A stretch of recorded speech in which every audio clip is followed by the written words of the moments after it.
Hello and welcome to some more Star Citizen. Star Citizen Alpha 3.9 has gone to Evocati, and we've had a statement from CIG on Squadron 42's development and future roadmap changes and plans. The sneak peek from the newsletter this week was of Wally's Bar from New Babbage in 3.9. This will be a major social hub in the game, or at least hopefully in the future. As I said, 3.9 is with the Evocati currently, and once it's more stable, in a more stable state, it will go to first wave testing, adding RSI subscribers and concierge backers to the mix. This could happen towards the end of next week if it's ready, and it's impossible to tell at this stage. The plan is to have a live build still for the end of March for 3.9, if possible. Typically, the Evocati and early PTU phases, they are only like part of the patch's content and contain sort of like focused testing sprints, so bear that in mind. They can also go up down, as in they can literally go, we're going to run this for 2 days and then take it down and do some fixes and then bring it back up, so that is likely to happen.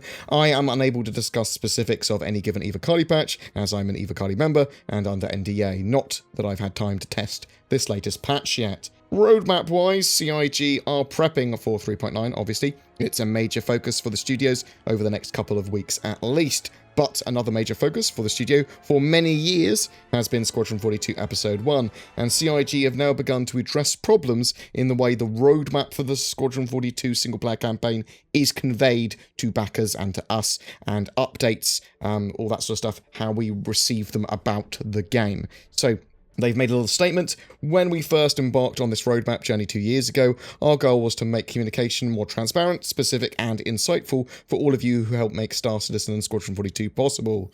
While this goal remains unchanged, we found that the format in which we've attempted to visualize our progress in a linear fashion. I can't say linearly, words. So, our progress in a linear fashion does not match the approach we're taking in the development of Squadron 42.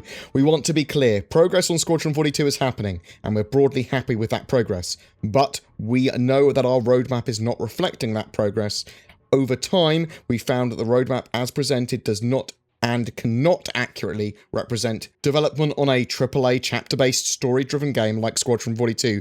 So we're going back to the proverbial drawing board to explore different approaches for Squadron 42. We currently are considering an option where we would utilize our internal sprint tracking process to visualize our progress. This would be a departure from the current roadmap, but would be more in line with our internal scheduling. This new representation for progress in Squadron 42 would also benefit from how we show progress on the persistent universe as well. Alongside, we'll continue to share development progress through a variety of avenues outlined in the Calling All Devs episode below, which I'll talk about in a second. With immediate effect, we will incorporate more Squadron 42 content into our regular sprint reports on Inside Star Citizen, Calling All Devs, AMAs, Ask Me Anythings, and Q&As, and more. In addition to our scheduled content, such as the Squadron 42 monthly report, we're also looking forward to providing regular video check-ins with Brian Chambers and a variety of members of the Squadron 42 team. So I really like that I've addressed that to some extent, and I like the idea of seeing more from the development. And yes, the roadmap for the persistent universe, that, I mean, obviously there's delays and stuff, but that sort of like is translated from week to week. We see updates on that. But the Squadron 42 sort of roadmap has issues. Now, further to what's been happening with Squadron 42 and some of those issues, they also had a Squadron 42 focused Calling All Devs, which I will briefly summarize with what CIG have said here. They released a visual teaser at the end of 2019. Now, this is something they wanted to use for internal use originally, and they sort of like got all the cool little bits they had made from 2019 and put them all together so they could sort of show what all the studios had done in context with some of the visuals. They removed some of those spoilers and characters and locations and that sort of stuff, and then released it to us, to the public, because apparently Chris Roberts went, let's release it and show people what we've been working on in the last year. It's about 40% of the visual quality that they're after at the moment, and when they sort of release it, it's going to look a lot better. They are now apparently on an upwards sort of curve when it comes to progress and quality. Squadron 42 is really now coming together. They had a 6-hour scene review, sort of like trying out parts of the game recently, flying around in an Idris and it sort of like crashed only once, which apparently was fantastic to have a single crash, because that means it's pretty stable at this point in development for them. Ships from other races they can't talk about yet have been being sort of like worked on and made. A lot of stuff is being put together for Citizencon. They actually refer to that as a certain show coming towards the end of the year, which I'm assuming is Citizencon. They actively look for improvements to make to the game as well on a day-to-day basis. They showed more of the Acidio Station, which is a comm array which will feature in Squadron 42. They build ships and large structures in these sort of like empty object containers. This station is treated like a ship, has all the things that a ship has to keep it like powered and all the same sort of like components and stuff. In game, the station itself is sort of like partly decommissioned, partly operational.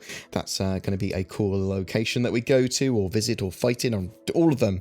There have been some restructurings with the studios and staff as well. Brian Chambers is now largely focused on Squadron 42. The roadmap currently doesn't make sense, at least in the way they convey it to backers.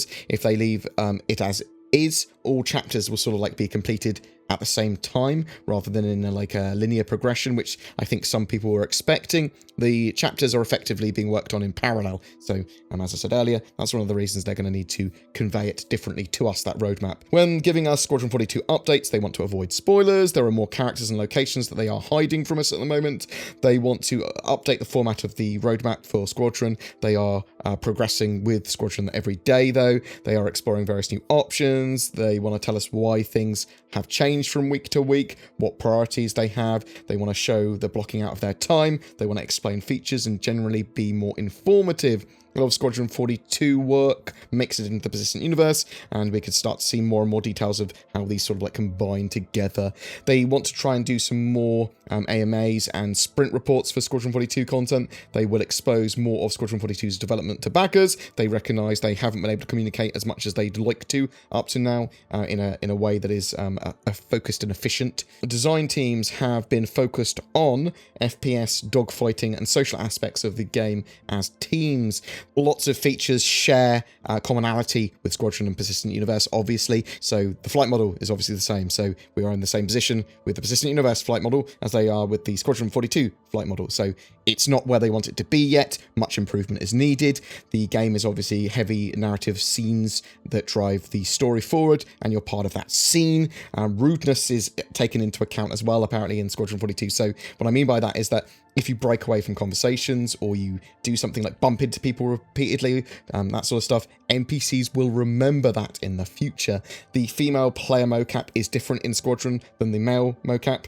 And they wanted to get these sort of like subtle interactions and differences and way that the female characters moves and their animations being different to take the game up a notch and bring it into a higher quality. They are likely going to do more pickups in the coming months for animations and mocap that they need. With AI, they are building behavior sets currently. There's obviously updates to the 3D pathfinding in 3.9 for AI. Obviously, that's a major part of Squadron 42 as well. Sign distance fields are used to help AI and other bits and bobs know where they are in the game.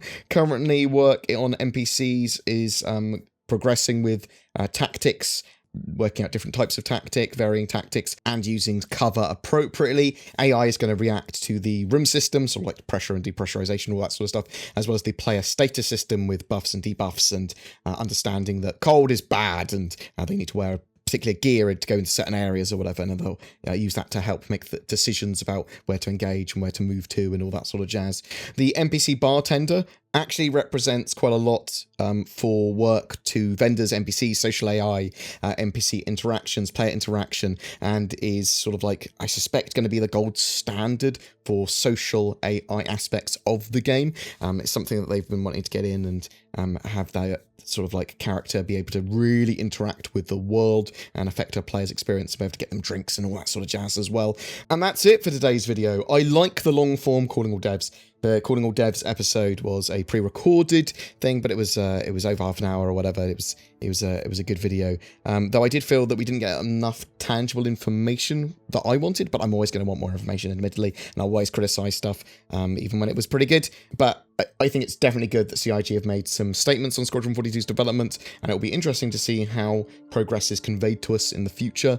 Are there going to be loads of delays? that will be interesting to know as well. Also, 3.9, woo! I'm looking forward to some Idris action at the end of March, and as soon as that goes to Wave 1, I will talk about 3.9 a lot more, and we'll do patch notes, and we'll do some gameplay, and we'll look at all the new features. I'd love to hear your thoughts, though. Are you excited for Squadron 42? Do you think there's going to be loads of delays with it? Do you think CIG have gone at least some ways of addressing communication issues on their roadmaps of Squadron 42? Whatever your thoughts, I'd love to hear from you in the comments below. Every month we have a ship giveaway for Star Citizen. This month we are giving away an Anvil Arrow Light Fighter and game package with that, so you can have access to Star Citizen if you don't already. All you got to do to be in for a chance of winning that is comment on any of my videos made during the month of March. There are full details in the description below. I am a shill for a couple of companies, NordVPN and NordPass. If you are looking for a VPN or a password management system, I recommend you check them out. They've got many benefits over free services, and as I'm pretty security conscious, I love those kind of services. Also, there's Shadow. If you are thinking about getting a new gaming rig or upgrading your gaming PC for Star Citizen or whatever, then consider Shadow instead. It is a internet cloud-based subscription service like Stadia, like GeForce Now, but this one gives you access to a full Windows 10 environment which is fully customizable, and that is significantly better in my opinion, allowing you to do a lot more with it. Check out the links below for them, or use the code BoredGamer for discount. Also, if you wish to support the channel further, there is Patreon, there's the YouTube join member button down below. That really helps. This is a community supported channel, and I wouldn't be able to do what I do without the support that I get. If you want to share these videos, if you want to comment, give feedback, whatever, that is also hugely appreciated. Thanks very much for watching, guys. You take care, and I'll see you in the verse.